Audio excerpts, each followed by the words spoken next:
8月20日，深圳市中级人民法院的一纸判决，彻底为中国房地产史上最大的狂欢划上了句号。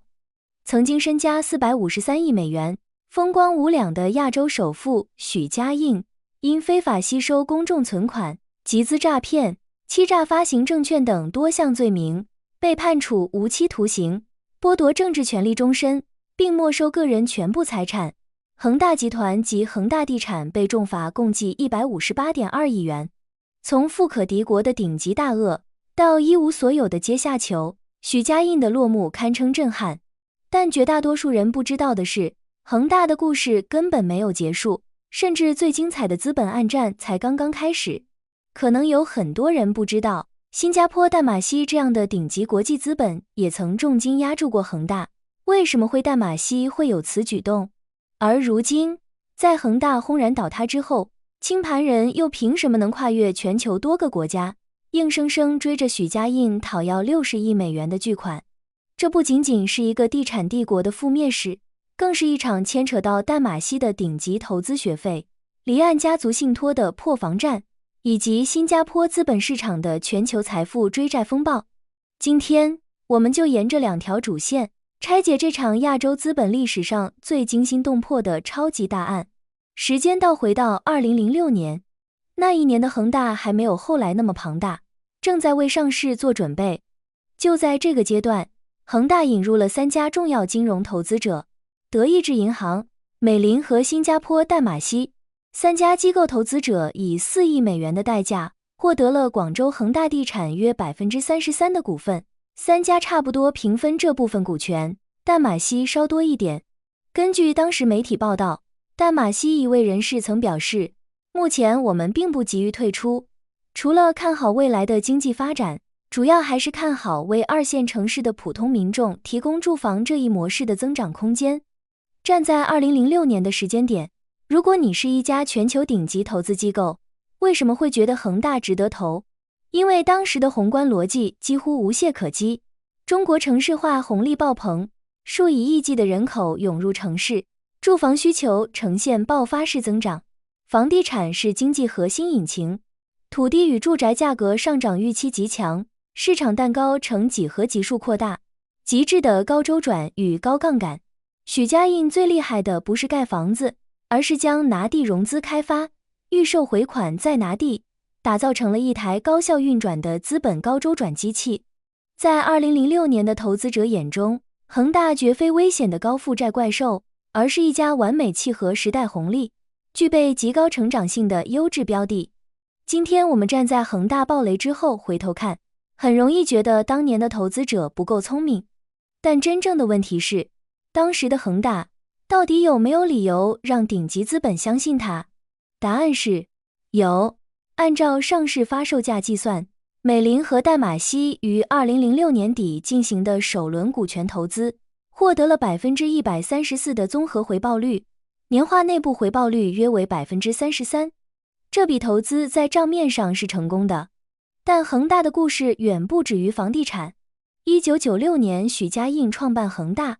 随后恒大不断扩大版图，从房地产逐渐进入金融、保险、互联网、汽车、旅游、体育、健康、饮用水等领域。恒大真正的增长密码，不只是卖房，而是用未来的现金流支撑今天的扩张。拿地融资开发预售，回款继续拿地，继续融资。当房地产持续上涨的时候，这套模式非常有效。问题在于，只要房价上涨，销售增长，融资渠道保持畅通，杠杆就不是问题。但只要其中一个环节停下来，整个机器就可能开始倒转。2017年是恒大的高光时刻，许家印个人财富一度达到453亿美元，成为中国首富。恒大也曾经是中国房地产最耀眼的巨头之一。但转折点在2020年到来，3条红线开始限制房地产开发商过度依赖债务扩张，恒大原有的高速扩张模式开始受到约束。2021年，恒大出现债务危机并最终发生违约。恒大在其巅峰时期负债超过3000亿美元。到了这个时候，我们再回头看2006年淡马锡的那笔投资，就出现了一个非常有意思的问题：顶级主权财富基金也会看错吗？其实答案没那么简单。第一，投资机构买的是当时的信息，而不是未来的信息。2006年的中国房地产与2021年的中国房地产已经完全不是同一个市场环境。第二，早期投资与最终企业命运不是一回事。机构投资者可能在企业早期成长阶段进入，也可能在风险真正暴露之前就已经退出。所以真正值得讨论的不是淡马锡为什么这么傻，而是一笔看起来合理的投资，为什么最终可能变成一场昂贵的学费。2024年1月，香港高等法院下令清盘恒大。恒大的总负债约为 2.39 万亿元，这意味着恒大的故事从公司还能不能活下来，转变成公司剩下的资产究竟还能追回多少。清盘人的工作从拯救公司转向了寻找资产、冻结资产、处置资产、追索资金，尽可能偿还债权人。恒大虽然倒下了，但恒大的钱并没有消失，很多资产早已经跨越多个司法管辖区。于是，恒大的战场从中国房地产市场逐渐进入香港、美国以及其他离岸司法管辖区。在这场全球清算中，最瞩目的莫过于清盘人正在追索的约60亿美元资金。这里说的60亿美元，并不是恒大的全部债务，而是清盘人针对许家印及多名高管追索的款项，主要涉及此前发放的巨额股息与薪酬。据路透社等媒体报道，清盘人正积极利用海外法院机制，推动对许家印及其前妻等人的离岸资产进行冻结与追索。这也引发了整个资本市场的思考：顶级富豪将资产放入不同的国家、公司或信托结构后，真的能做到万无一失吗？答案显然是否定的。在这场跨境追债战中，清盘人首先通过穿透式调查定位潜在资产，再厘清名义持有人与实际控制人的真实关系，随后向有管辖权的法院申请承认香港判决，最终实施跨国冻结与接管。超级富豪设立的跨境屏障，在合规且强力的法律追索程序面前，绝非不可逾越的护城河。许家印的海外资产布局相当庞大。2019年前后，许家印和前妻丁玉梅在美国特拉华州设立了规模高达23亿美元的单一家族信托，受益人是他们的2个儿子。这些资金经过开曼群岛、英属维尔京群岛等离岸实体层层划转，前后经过2年时间集中转入了这个信托。此外，伦敦市中心有33套豪宅，纽约曼哈顿有写字楼，还有多艘豪华游艇。2025年9月，香港高等法院已经签发全球禁令，在77亿美元范围内冻结许家印及其关联方财产。但冻结和追回是两码事。香港法院能做的事是签发禁制令，指定接管人，冻结资产。可要把这些冻结的资产真正拿回来，每一处资产都得单独走法律程序。清盘人已经向美国特拉华州法院提交申请，要求依据欺诈性转移条款撤销那笔23亿美元的家族信托，该案尚未审结。而新加坡在这场全球追债战中扮演了重要角色。2025年11月，香港高等法院批准恒大清盘人在泽西岛、直布罗陀、加拿大、新加坡4个司法管辖区对丁玉梅提起司法程序。丁玉梅在新加坡嘉盛来宝银行的7100万美元存款被纳入冻结范围。香港高等法院裁定将丁玉梅在加拿大、直布罗陀、泽西岛和新加坡共约 2.2 亿美元的资产一并纳入冻结。这一步是冻结，让钱跑不掉。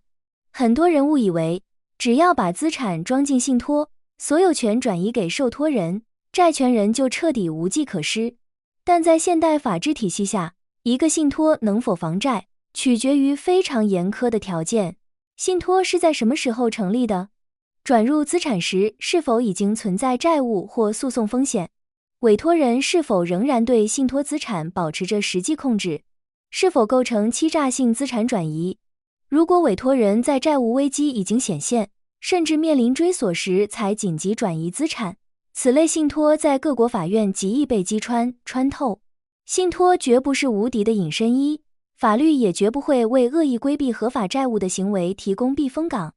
那么问题又来了，既然信托可能被穿透，资产可能被冻结，为什么近年来大量恒大高管与关联富豪仍然选择将资金转移至新加坡设立家族办公室？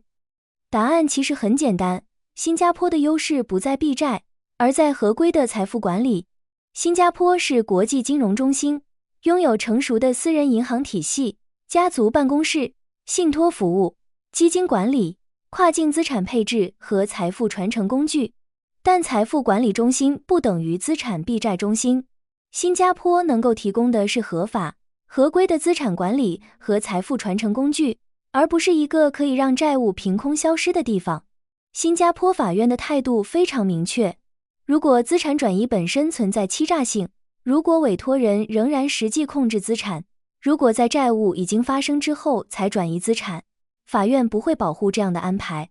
今天我们重新复盘淡马锡当年的投资与恒大的落幕，真正值得思考的早已不是单笔投资的盈亏，而是几条深刻的商业底层逻辑。增长速度不等于企业质量，建立在超高杠杆上的飞速扩张，往往隐藏着致命脆弱性。资产规模不等于真实财富，缺乏现金流支撑的资产，在债务风险爆发时，价值会在瞬间被重塑。最大的风险是无法预判风险何时失控。2006年的恒大代表着时代红利，而2026年的判决与跨国追债则展示了市场规律与法律秩序的最终收网。许家印被判无期徒刑，恒大的时代彻底落幕，但他留给亚洲资本市场的思考却依然震撼。2006年，淡马锡等资本压住恒大，压住的是中国城市化高歌猛进的时代红利。2026年，清盘人跨国追索60亿美元，追问的是当时代潮水退去后，那些曾经风光无限的财富究竟是否经得起法律与理性的审视。一个企业真正的考验，不是在它最辉煌的时候拥有多少资产，而是在潮水退去之后，还有多少资产经得起法律与时间的追问。看完恒大的兴衰与这场跨国追债战，你认为家族信托和离岸金融中心在未来的财富管理中，还会被富豪们当作避风港吗？面对高杠杆带来的企业巨变，顶级投资机构又该如何平衡收益与风险？欢迎在评论区留下你的看法。